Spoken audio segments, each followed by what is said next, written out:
our teens? Yeah, well, I talk to a lot of parents around this, and we've seen lots of things on TV and in the headlines. So we know kids can get quite moody. Parents are really worried that the kids are playing more aggressively if they've been playing a violent video game, locking themselves in their room, quite isolated socially. So they're big key things. And then that has knock-on effects for younger children. It can affect their language development, their social skills as well. So there's lots of far-reaching effects from that as well. Does it matter what kind of games they play? Is there a certain preference for what they should be playing? Yeah, that's absolutely the key. So it's how much they play, but mostly it's what they're playing when they're on that game.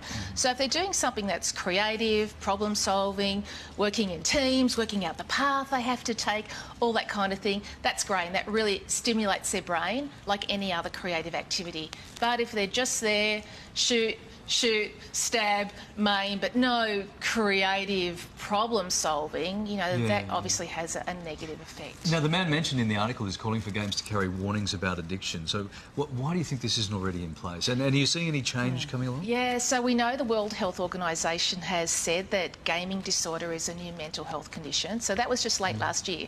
But, you know, not without controversy. So the American Psychological Association, another big group, are going, no, that's ridiculous. You can't call gaming disorder a health condition because we just don't have enough research.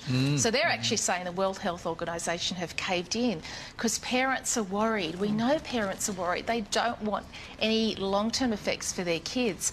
And they're saying they just called it too early. We need a lot more research. The person in the article was playing, as we mentioned, 7 hours a day, every day for 3 years. Now, most kids wouldn't clock up, I guess, nearly that much time.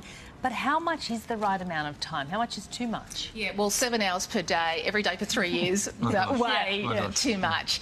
And any child who's wanting to spend that much time in their room on a video game day after day, there's other factors that must be feeding in. Maybe they're unhappy at home, unhappy at school. You know, from my own research, kids say it's a bit of an escape for that reason. But, you know, if you've got an 8-year-old, a 9-year-old, and probably in school holidays, going to be playing a few more, you know, a bit more time on the computer. So maybe 1 to 1.5 hours of playing a good quality game that involves problem solving and teamwork, that's probably reasonable. If parents are concerned, how can they enforce these restrictions without jeopardising their relationship with kids? And this is like every parent watching now. How can I do this? Because I know there's a healthy amount of this and an unhealthy amount of that. So how do we do this? Because you've got to pick your fights, right? That's right. And you don't want to have an argument every single day about the video game. So one is allow some time, a reasonable amount of time. 10 minutes on a video game isn't a reasonable amount of time. It might take them that long to get onto the game. So, you know, an hour to an hour and a half, primary school kid, you know, 8, 9-year-old, that's fine. But also plan other things. So you're calling them off the video game. OK, time to get off. What is there then for them to do? Is there just an abyss? They've got nothing to do. You actually have to plan something afterwards. So they're getting off for a purpose. That's important. So it might just be dinner or whatever, but also you can't say, all right, you've been on your game for 3 hours, but you know you've been on the couch on Facebook, you know, for the same amount of time, and you're still calling them off. So you have to model the right kind of behaviour as well. Kids, get off the game and come and watch the recording of the morning show. That's right. I recorded it this morning for you. Thank you so much. Thank you. Thank you. Good to see you. Soon for you, Save